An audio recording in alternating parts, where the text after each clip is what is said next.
দেখলাম যে মানে আমার ফোনের চাইতে এটার কোয়ালিটি আরো খারাপ। এই যে যেমন আমি ভিডিও স্টার্ট করলাম, এখন দেখেন এটার অরিজিনাল ভিডিওটা দেখা যে আমার পেজটারে কেমন ধরতে আছে, কেমন পাইতে আছে।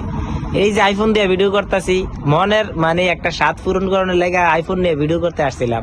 এখন এই যে দেখেন ভিডিওর মধ্যে কিন্তু অবশ্যই দেখা যাইতেছে যে ডিসপ্লে থেকে আলোটা ফোকাস করতেছে আমার ফোনে, মানে কেমন কোয়ালিটিতে ভিডিও আসতেছে। কিন্তু এখন আমি যে ডাইরেক্টলি এই যে এই ভিডিওতে আপনারা আমার দেখতেছেন, ওখানে কেমন দেখা যায় আর আইফোনের মধ্যে কেমন দেখা যায়। তো আইফোনের ভিডিওটা করার পরে আমার ফোনের দিয়ে একটা ভিডিও করার পরে আমি দুটোটার কোয়ালিটি মান নির্ণয় করলাম, দেখলাম যে মানে আমার ফোনের চাইতে এটার কোয়ালিটি আরো খারাপ। তো এখন এই দুঃখ কার কাছে কমু, বুঝছেন? এই দুঃখ কার কাছে কমু? এই যে দেখেন আইফোন দিয়ে ভিডিও করতেছি, কিন্তু আইফোনের ভিডিওতে কোনো ফিলই আমি পাইতেছি না। তো এইরকম মানে টাকা নষ্ট করে কি লাভ এই আইফোন কিনলাম, ঠিক আছে? তো যাই হোক, মানে নট ইন্টারেস্ট, আমার যেটা আছে আমি এটাতেই সন্তুষ্ট, আলহামদুলিল্লাহ, আমারটা নিয়েই আমি সন্তুষ্ট।